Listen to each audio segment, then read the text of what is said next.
Hey, peace, world. Thanks for pressing play on another Pay Me No Mind sports and entertainment video. It's another album review. My name is Wood. You can check me out on Instagram at waterbed_reg. Also, do me a favor and check out the It's Always Personal podcast that's out there on Apple Podcasts, Google Podcasts, Spotify, and Anchor.fm, I believe, is the domain of that. But let's jump into this album. This, I don't know, EP, album, new project from Hus KingPin. I'm not going to try to sophisticate or make this too complicated. Enjoy the project, okay? It's a lot of great things going on with this record. I had some, some apprehension looking at the title. Threesome 2, I Am a Married Man. Ring is upstairs. But I've been out of the game. You know, my jersey's been up in the rafters for 20 years. Over 20 years. So a lot of this stuff, I can't endorse and really don't indulge in. But I guess, it's like throwing in some, reading through my old high school varsity, feats and whatnot, accolades and whatnot. But in listening to the project, man, it's just good music because a lot of it is based or source, the source for many of the 9 tracks is all some of my favorite songs from the 80s and 90s, which is a period that we don't really regard all that highly in terms of classic music. That's like late 60s, early 70s was in that soul, funk, and then, Motown, all that type of stuff. But once it got to the late 80s, 90s, and the bands went away, and just single producers or production teams, Jimmy Jam and Terry Lewis, L.A. and L.A. Reid and Babyface or whatever, some of these different, New Jack Swing with Teddy Riley. Once some of these things came in place, we didn't really look at these songs as classics, and old school classics. But he takes some very important records here, man, and really features them.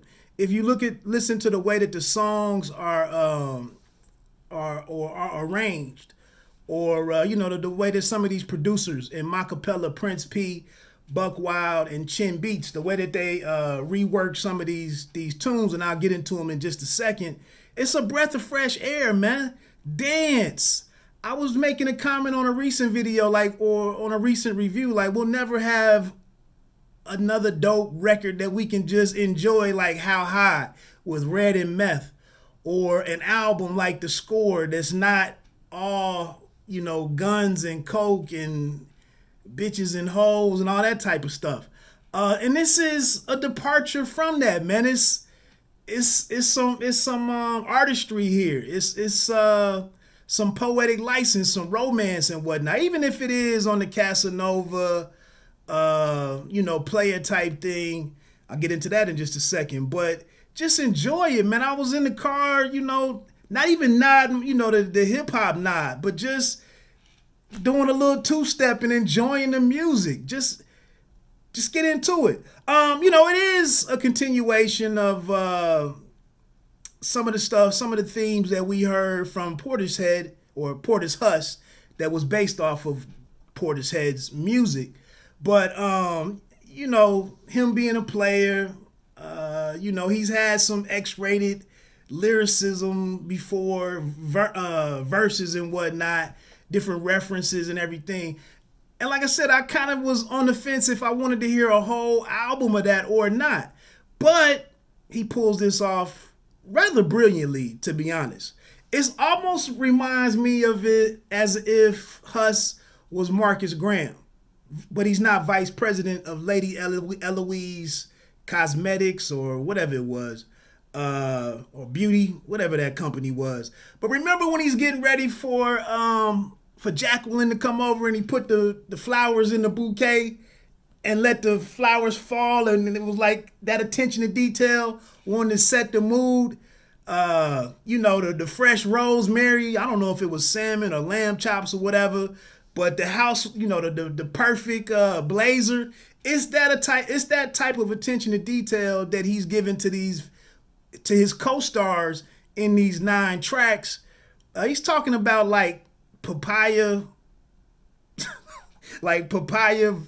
vaginas, uh, different. He has this repeated reference of women being winged angels and whatnot. Let me borrow a feather. He can do the Netflix and chill thing, but on a much higher level. It's just different. And then, like I said, he doesn't work at Lady Eloise because he still carries pistols or firearms or knows how to use them. So maybe he's like, he runs a high stakes poker game or something, in his city, or a luxury car service or something. Or maybe he's a bookie.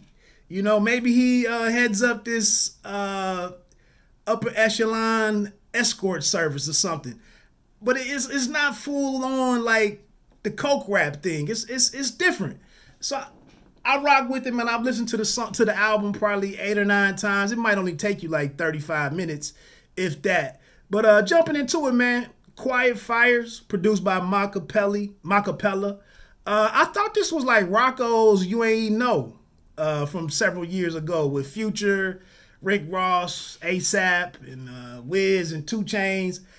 It seems like it's reworking that little keyboard horn type thing in there, but it gets the album off to, it's real bouncy. It's a different time signature. It's like I said, it's just you can let the stiffness out of your back, man, and just enjoy the project. Track 2 actually takes one of my favorites from back in the day, in Groove Theory's Tell Me. Another slick thing that he does on a lot of this song is he works the title of the original track into the lyrics or the chorus of these projects, and it really pays homage to the artist, or the original artist. I think he does a good job of that here in Tell Me, which was Emile LaRue and the Bryce Cat, who was the producer, who broke off into acting for, briefly. But Tell Me is a dope joint. And they let it breathe a little bit here and there. Like I said, if you're enjoying these tracks, he doesn't hog the run length of the song. He lets the instrumental cook a little bit and let you, like I said, enjoy it and just take in some R&B. Track 3, Running. Obviously, and this was produced by Buck Wild, but this jacks Far Side's Running. But it just has some different drums. The drums are beefed up a little bit, some subtle tweaks here and there. I like this one as well. Track 4, Crush. Some of the tracks, as those 3 that I just mentioned, Tell Me, Running, and Crush, is Crush on You or whatever with Lil Kim and C's, or just Lil Kim on the album. But that's a sample of Jeff Lorber Fusion's Rain Dance. Like I said, they reworked it a little bit differently at the end of the song after he does his thing. And if you're going to go and repurpose, a very popular sample like that, you got to do it justice. And he accomplishes that with the song. That one is produced by Macapella. 5, ooh, dope. SoCal, produced by Prince P. Again, the title basically points you to It Never Rains in Southern California. Again, I don't know if Prince P, I think it's the same dude as this Keith Sweat joint at the end. He might play keyboards or something, but on some of these, it's like they got somebody that came in and put some additional bass lines on some of these that really made it even more 80s, 90s R&B-ish. But the SoCal joint is dope.